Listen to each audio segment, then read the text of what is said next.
I did everything that could have killed me 2 dozen times. Not simply out of egoistic jingoism that you want to do something others cannot do. It's about stretching yourself beyond your limits somewhere. Youth without any sense of adventure are not youth.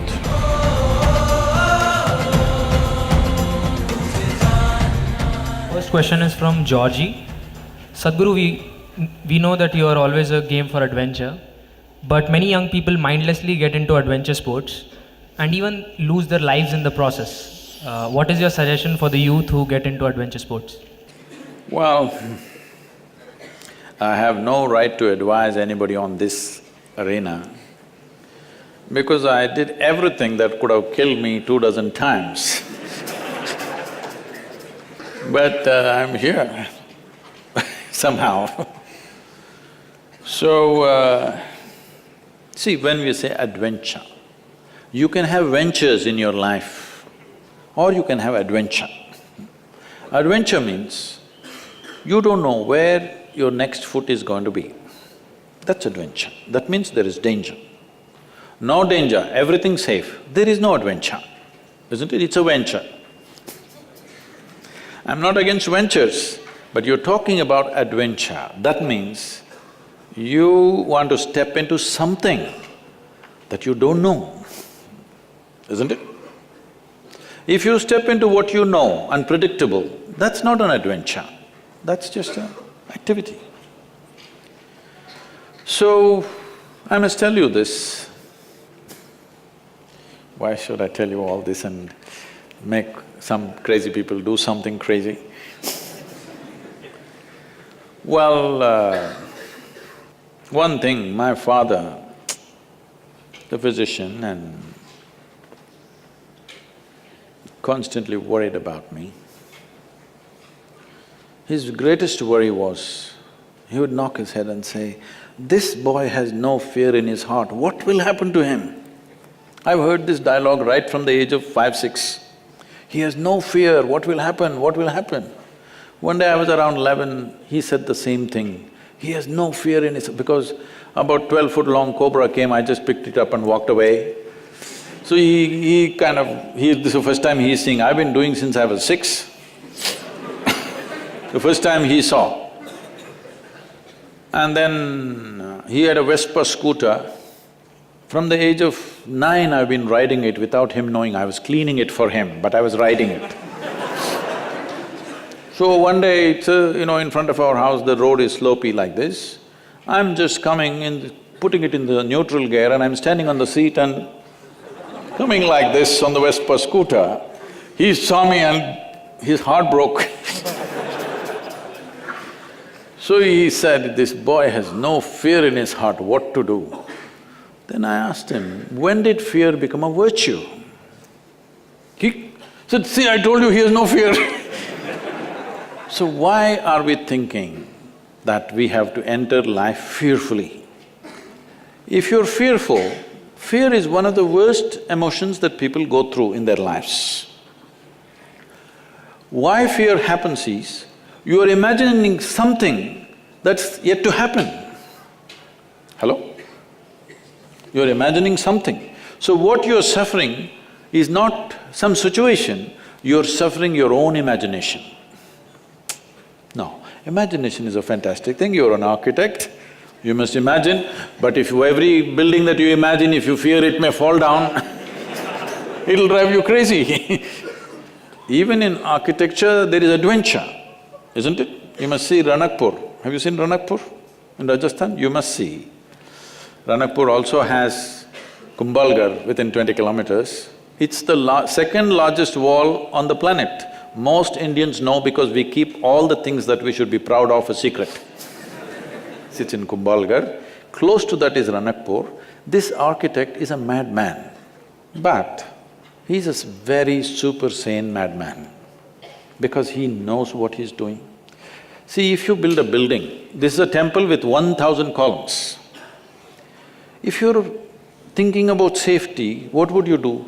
Just in case over a period of time, if one column collapses, because those days the material is only stone, there is no steel and concrete and stuff. You would make sure if one column falls down, there'll be another column which will keep the temple up. No, he built it in such way, the audacity of him is such, if you pull down one column, the entire temple will come down. His pride in his intelligence and capability is such that he made it in such a way, if one column comes, the temple should not exist. And it's standing for over 500, 600 years without any issue.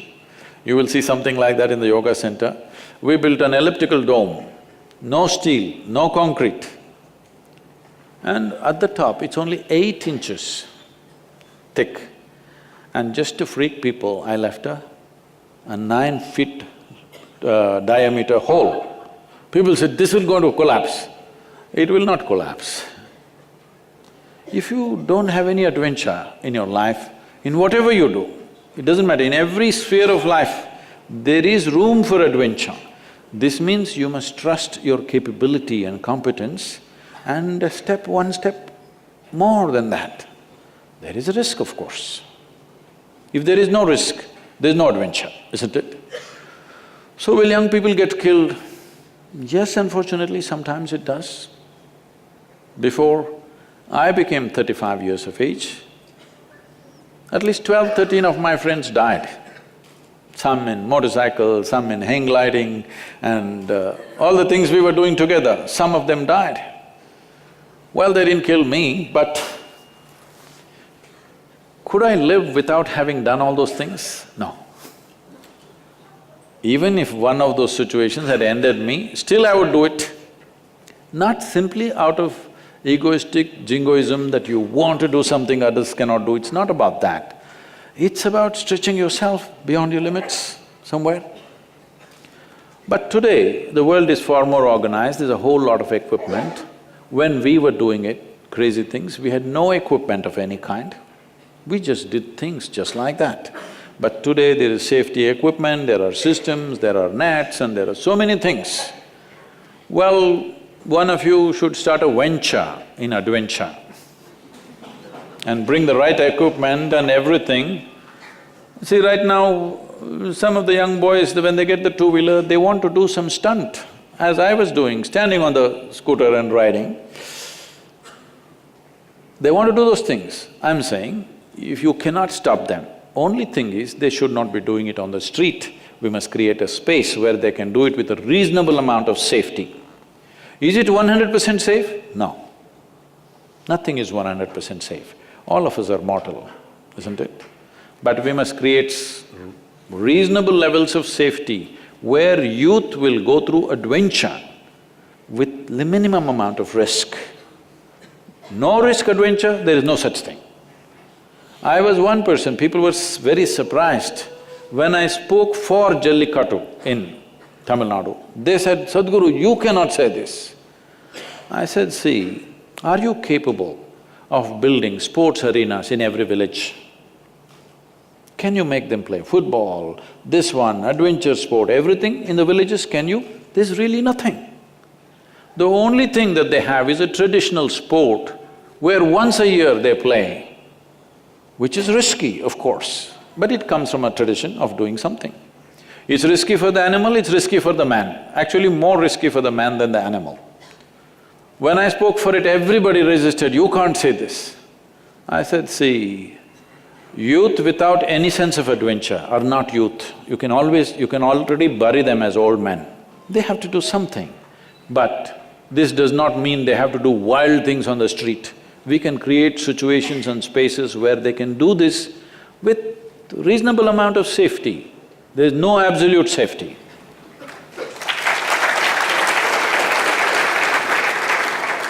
Some of the parents who are here don't approve of this, but otherwise they'll do it somewhere where you can't see.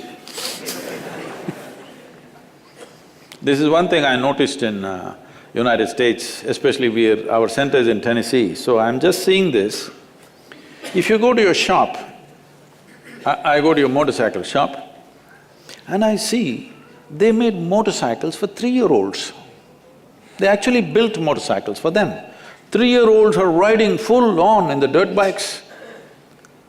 I thought, this is great, parents are standing there fully helmeted, jacketed, everything, they're riding. This is great because this needs to happen. Otherwise, they will do something wild when they are 15, 16, without any training, without any preparation, without the safety equipment, then we don't know how it'll end.